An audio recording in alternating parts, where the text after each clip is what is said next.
The Polar Express, written and illustrated by Chris Van Allsburg.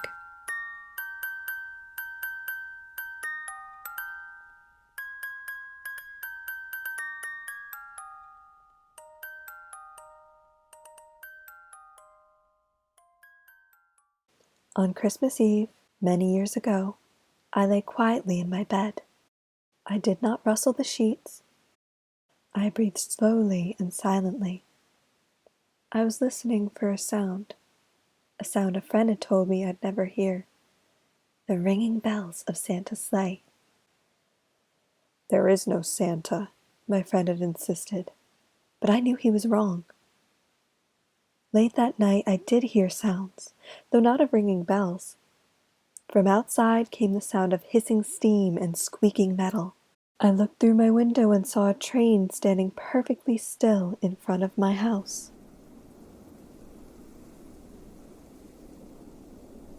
It was wrapped in an apron of steam. Snowflakes fell lightly around it.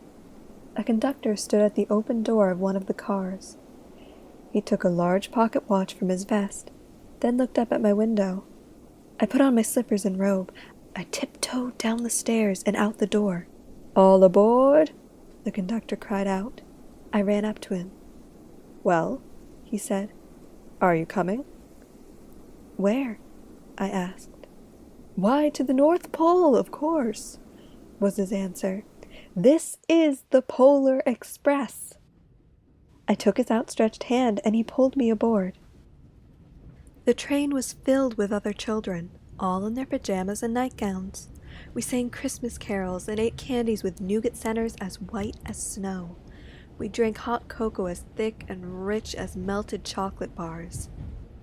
Outside, the lights of towns and villages flickered in the distance as the Polar Express raced northward. Soon, there were no more lights to be seen. We traveled through cold, dark forest where lean wolves roamed and white-tailed rabbits hid from our train as it thundered through the quiet wilderness. We climbed mountains so high it seemed as if we would scrape the moon. But the Polar Express never slowed down. Faster and faster we ran along, rolling over peaks and through valleys like a car on a roller coaster. The mountains turned into hills, the hills to snow-covered plains. We crossed a barren desert of ice, the great polar ice cap. Lights appeared in the distance. They looked like the lights of a strange ocean liner sailing on a frozen sea. "There," said the conductor, "is the North Pole." The North Pole! It was a huge city standing alone at the top of the world, filled with factories where every Christmas toy was made. At first we saw no elves. "They are gathering at the center of the city," the conductor told us. "That is where Santa will give the first gift of Christmas." "Who receives the first gift?" we all asked. The conductor answered, "He will choose one of you."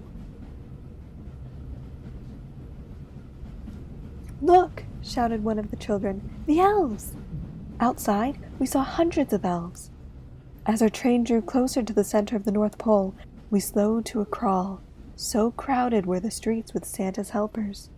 When the Polar Express could go no farther, we stopped, and the conductor led us outside. We pressed through the crowd to the edge of the large open circle. In front of us stood Santa's sleigh. The reindeer were excited. They pranced and paced, ringing the silver bells that hung from their harnesses. It was a magical sound, like nothing I'd ever heard.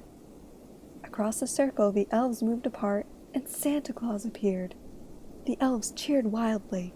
He marched over to us, and pointing to me, said, "Let's have this fellow here." He jumped into his sleigh. The conductor handed me up. I sat on Santa's knee, and he asked, "Now, what would you like for Christmas?"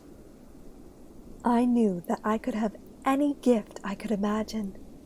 But the thing I wanted most for Christmas was not inside Santa's giant bag. What I wanted more than anything was one silver bell from Santa's sleigh. When I asked, Santa smiled. Then he gave me a hug and told an elf to cut a bell from a reindeer's harness.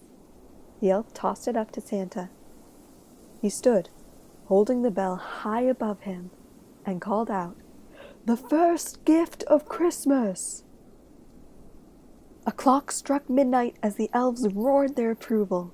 Santa handed the bell to me, and I put it in my bathrobe pocket. The conductor helped me down from the sleigh. Santa shouted out the reindeers' names and cracked his whip. The team charged forward and climbed into the air. Santa circled once above us, then disappeared in the cold, dark polar sky. As soon as we were back inside the Polar Express, the other children asked to see my bell. I reached into my pocket, but the only thing I felt was a hole.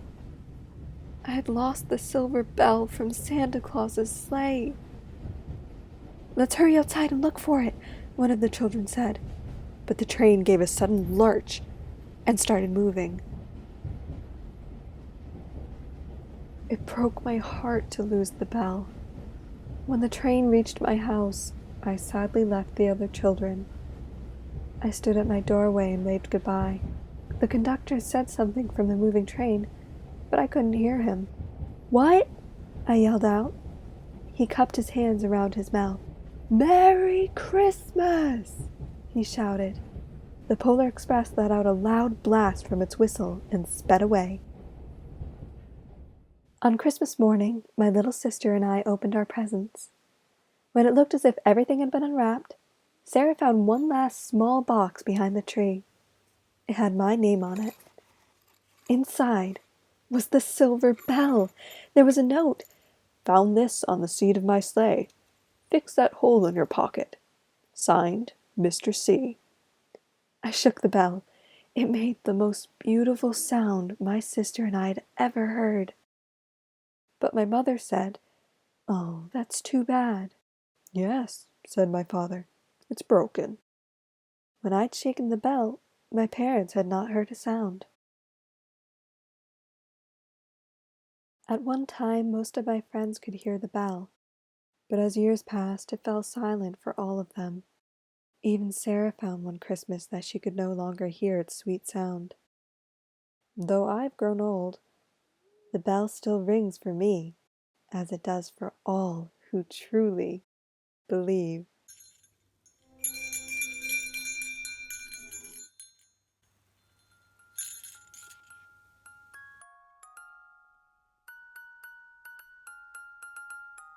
The end.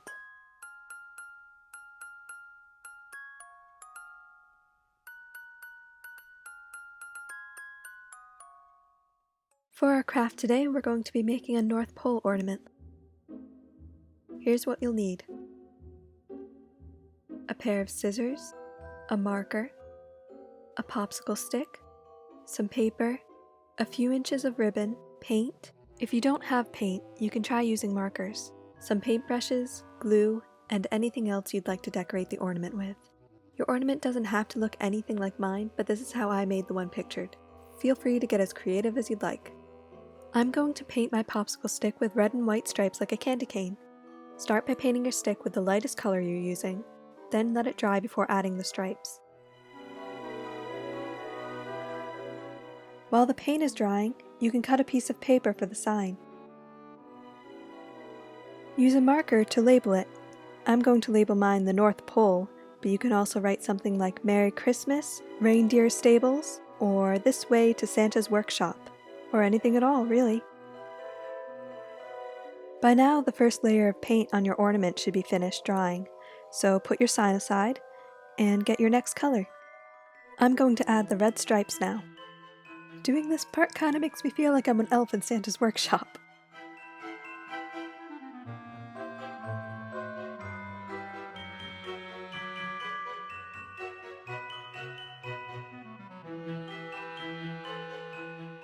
When that's done, let it dry, then put a little dot of glue on one part of the stick. That's where your sign's going to go.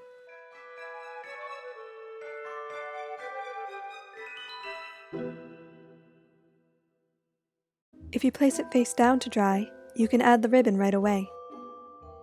Take a few inches make a loop, and tape or glue it down. You can trim off whatever you don't need, or leave it hanging as extra decoration. Use tape or glue to attach the ribbon to the back of the popsicle stick.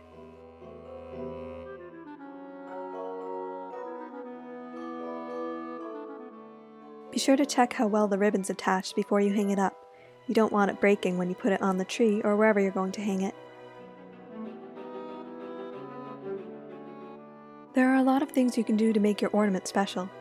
If you have any other decorations you want to add, now is a good time to do it. Other materials like glitter, foam shapes, buttons, bells, or construction paper are some of the many things that you can use. I'm going to draw some holly on a piece of scrap paper, then cut it out and glue it to my sign.